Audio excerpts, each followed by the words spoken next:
Amphitheater project. Hello, everybody. And thank you to Peak Radar, or I wouldn't be here still. But for some reason, thought it was at a different location. So, lucky we had that great service. What's that?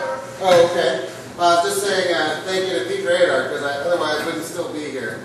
I thought it was a different location for some reason, and with the help of that, I was able to find it. So.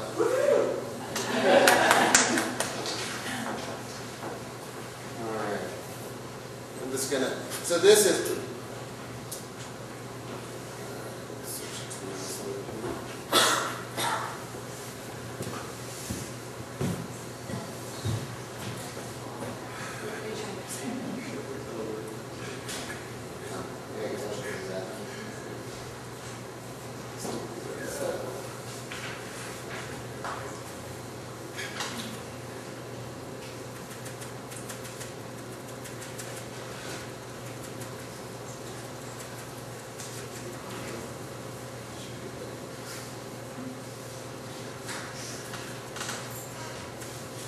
Okay.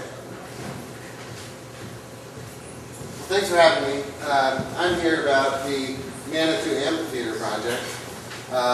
And I'm going to loosely follow this PowerPoint because this is actually designed for investors. I didn't change it because that's where we are in our phasing, so I felt it appropriate still to kind of go through it in that sense and give you a sense of where we are.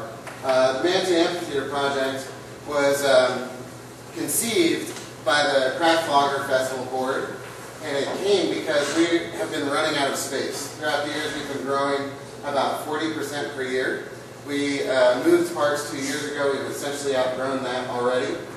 This year, we are looking to add a park, which we think will work for this year.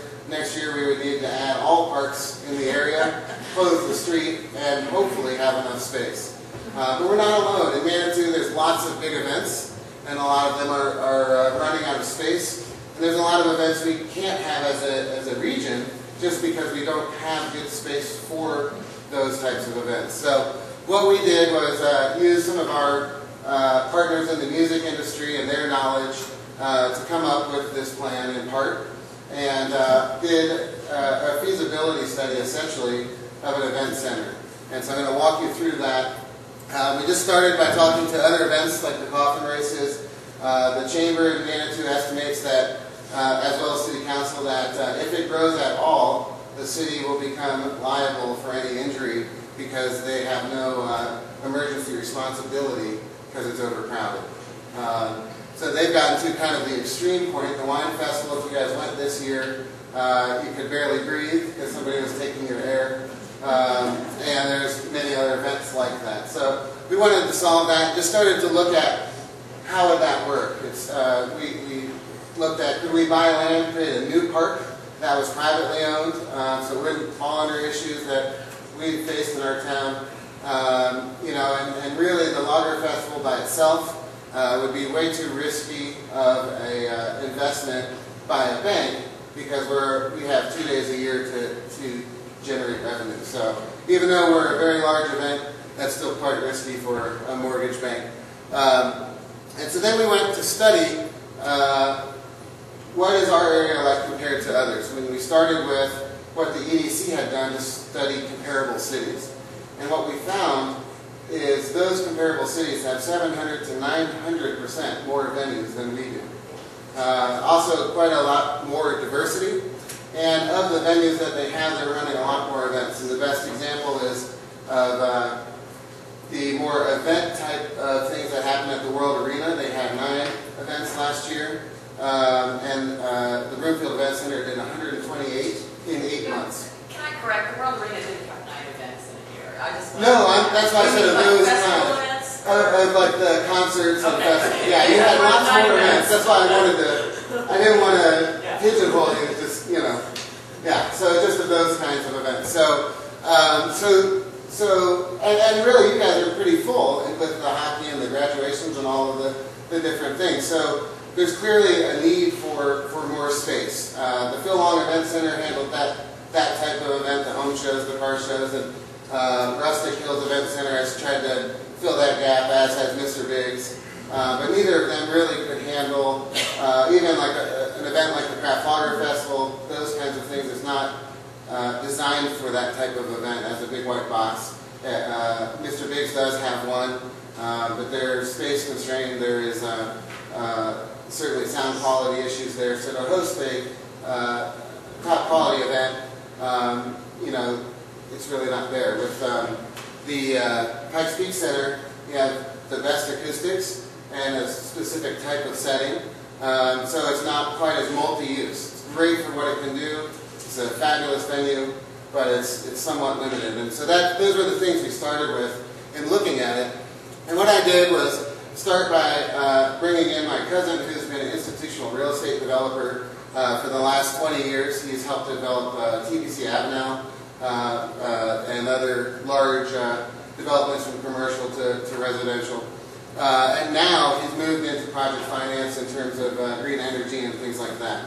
So then we worked with the Fox and Boulder Theater because of our partnership with them to look at, from a small venue standpoint, what does it take to win? Because in the world of promoting, there's really two major players, AEG Live and Live Nation, and then they own about 85% of the major acts, and then there's lots of smaller venues. So we started with them, and then just wanted to verify, is there a market here? It's the first thought when you talk to them, when we think of it here, as well as kind of a small market, is there any demand?